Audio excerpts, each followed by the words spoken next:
Olá, meus queridos, sejam bem-vindos a mais uma aula de Geografia.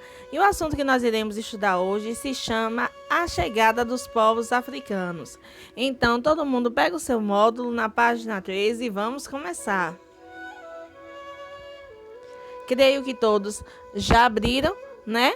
Então, bora dar início. Mas antes de começar a leitura do livro, eu vou trazer uma informação para vocês. Lá na África, gente, nós sabemos que a África ela é um continente, não é isso? E ela tinha dezenas de países. Ela tem dezenas de países.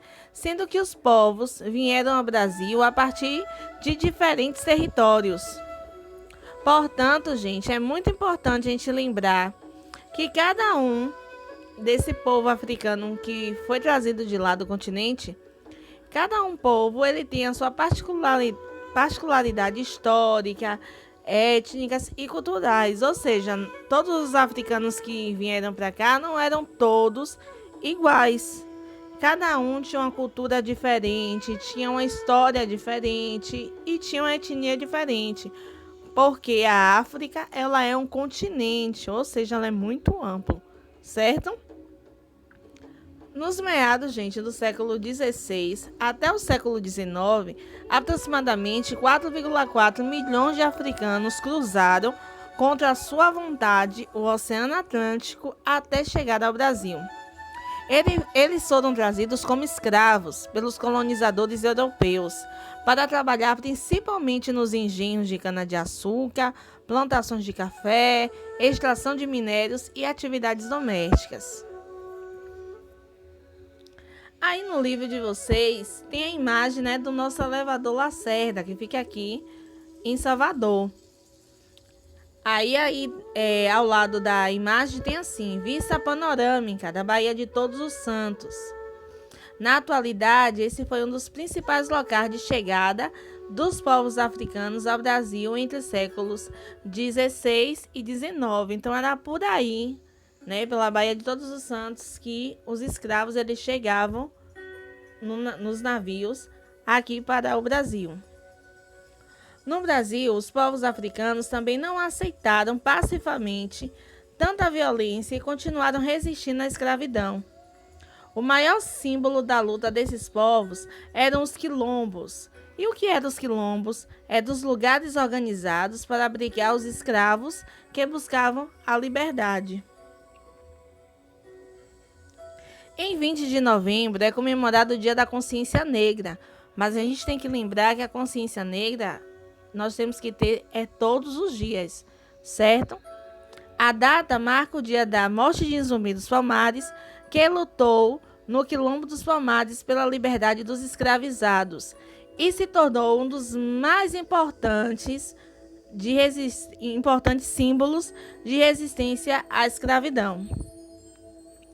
Aí essa imagem, gente, foi feita por Antônio Parreiras. Tem o nome de Zumbi em 1927. Isso daí é uma pintura, gente. Um quadro com pintura a óleo, certo? Óleo sobre tela color. Aí tem as medidas da tela, que é 115,3 centímetros vezes 87,4 centímetros. E ela se encontra no Museu Antônio Parreiras, em Niterói, no Rio de Janeiro. Os quilombos, eles não acabaram com o fim oficial da escravidão no Brasil, em 1888. Pelo contrário, muitos existem ainda hoje como comunidades tradicionais que conservam culturas locais próprias, onde se realizam diversas atividades econômicas, como agricultura, comércio e turismo. Os africanos eles contribuíram muito para a cultura brasileira em uma enormidade de aspectos. Primeiro, vamos para a dança. A roda de samba, patrimônio cultural do povo brasileiro, foi desenvolvida com base na cultura musical legada por africanos no Brasil e seus descendentes. Religião. As religiões de matriz africana foram incorporadas à cultura brasileira desde que os primeiros africanos escravizados desembarcaram no país.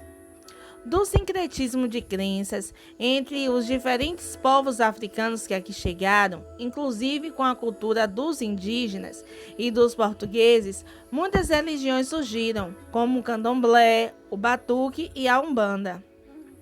Mas o que é sincretismo pro? Essa palavra que está aí sublinhada em destaque. Sincretismo é a mistura de uma ou mais crenças religiosas em uma única religião. A Umbanda é um exemplo do sincretismo, pois é uma religião que surge da mistura de crenças do espiritismo, do candomblé e do cristianismo. A culinária.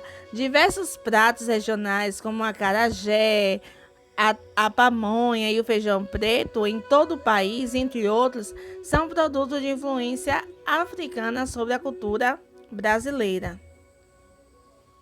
E aí eu coloquei a imagem do Baiana de acarajé, que são mulheres que se dedicam ao ofício tradicional de vender acarajé e outros pratos típicos africanos nas ruas de Salvador. A música. Gêneros musicais como o samba e o maracatu, assim como diversos instrumentos musicais brasileiros, têm suas origens ligadas à cultura dos africanos e seus descendentes no Brasil. Aí no livro de vocês tem a música Alegria Geral, né? Essa música, gente, foi do Olodum. Ela é anunciadora de um movimento de cidadania negra urbana, baseada nos rituais e tradições do candomblé, da capoeira e dos quilombos. Aí eu vou colocar um pouquinho da música aí para vocês escutarem, tá certo? E também vou estar mandando um link para vocês.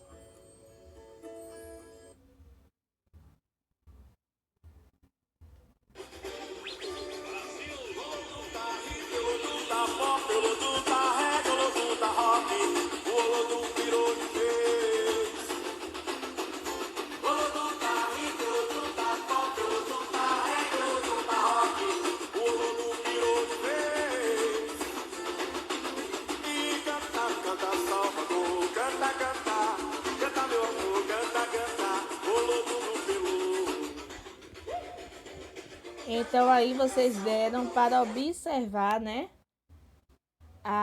esse movimento que foi iniciado aqui em Salvador para dar força, né, à cidadania negra, que ainda assim é tanto discriminada até os dias atuais, com toda essa tecnologia, avanço, mas ainda não tivemos tantos bons frutos em relação a isso.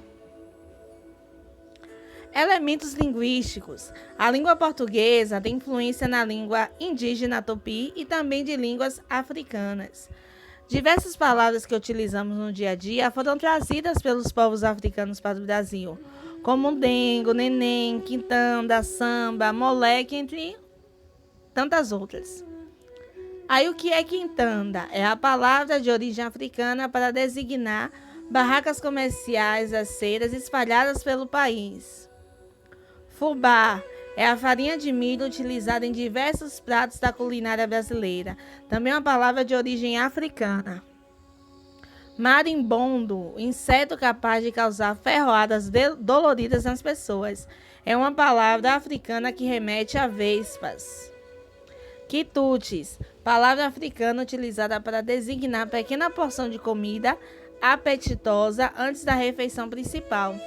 E aí na imagem que aparece no vídeo de vocês observam, né? Algumas palavras que a gente já anunciou e outras, para vocês observarem quão rico, né? E tamanho da colaboração que o povo negro deixou aqui, até na relação da linguagem. Aqui temos o moleque, né? Que é um menino subindo no poste. Caçula, que é o filho mais novo. Cachimbo.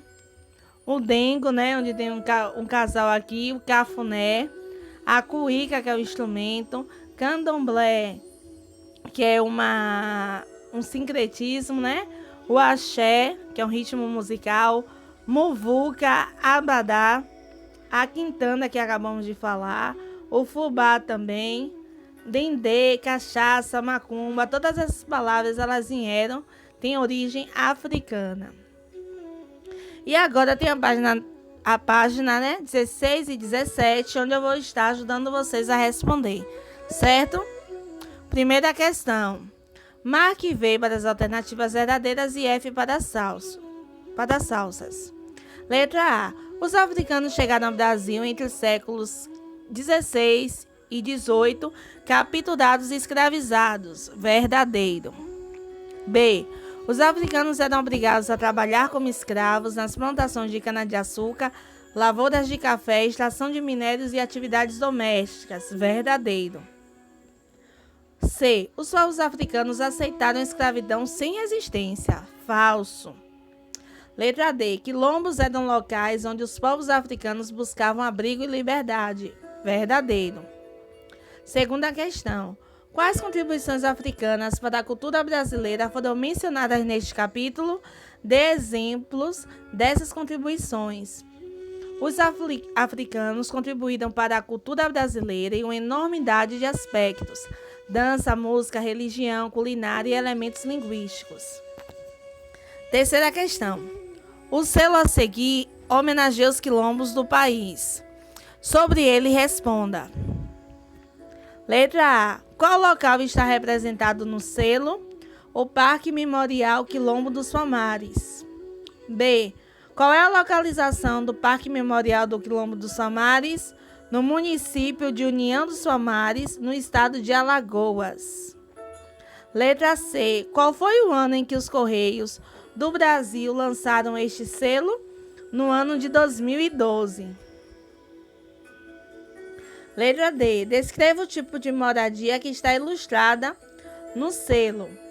Moradias semelhantes às ocas, indígenas e em homenagem a eles, que foram os primeiros habitantes da Serra da Barriga, onde foi construído o Quilombo dos Palmares. Eram feitas com uso misto de barro nas paredes e tetos de palha seca. Nessa questão D, vocês observaram aí que eu botei a palavra indígenas. Então, vocês consertam, tá bom? É indígenas. Letra E. Que imagens no selo remetem à cultura dos povos africanos? As duas figuras femininas que estão representando as práticas religiosas associadas aos orixás. Quarta questão. Palmares foi o maior e mais resistente quilombo do Brasil, mas muitos outros se organizaram em todo o território nacional. Aí nós temos uma placa com o nome de quilombos na zona rural do distrito de Santiago do Iguape, em Cachoeira, Bahia, de 2016. Quilombos Kaong e Dendê, Rota da Liberdade, turismo étnico de base comunitária. Letra A. O que é o quilombo? Quilombo é o lugar organizado de resistência para abrigar os povos africanos do Brasil em busca da liberdade. B. Em sua opinião, por que é importante preservar as áreas das comunidades dos descendentes de quilombolas? Essa resposta é pessoal. Porém, eu estou dando uma opção para que vocês venham responder. É de bastante importância preservar a memória histórica e coletiva dos antepassados, bem como garantir a manutenção do patrimônio cultural desses povos para as gerações atuais e futuras. A letra C seria se caso nós pudéssemos estar na sala socializando. Como neste momento isso não pode acontecer, não haverá nenhum prejuízo caso a gente não a responda. E agora é com vocês, né? A página 18 eu deixei para vocês fazerem em casa, certo? Vocês vão destacar o material de apoio às manifestações culturais brasileiras de origem africana e vão colar essas imagens nesses quadros correspondentes. Depois, vocês vão escolher uma ou mais imagens que confirme a presença da influência da cultura africana na vida cotidiana e vai escrever a importância dessas manifestações. Beijos e até a próxima!